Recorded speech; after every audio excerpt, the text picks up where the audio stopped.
A product backlog is an ordered list of everything that is known to be needed in the product. It is the single source of requirements for all changes to be made in the product. You can think about the product backlog as a long to-do list of all the things we would like to improve in the product in the future.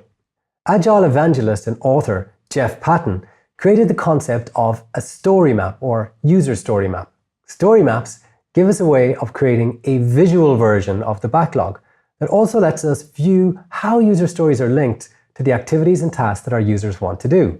To create a user story map, we begin by listing the activities and tasks that our users want to do.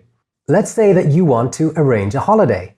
Arranging a holiday may consist of several activities such as researching which city to visit, booking a flight, booking a hotel, and creating an itinerary.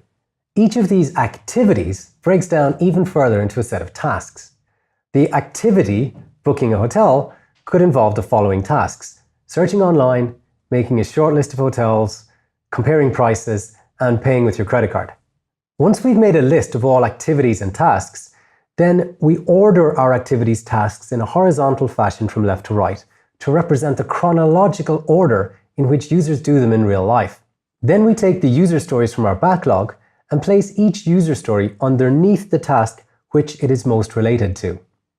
In this way, we can see how our user stories add up to allow the user to complete a set of activities and tasks. In particular, we can make sure that we are not forgetting any key activities or tasks when we plan releases.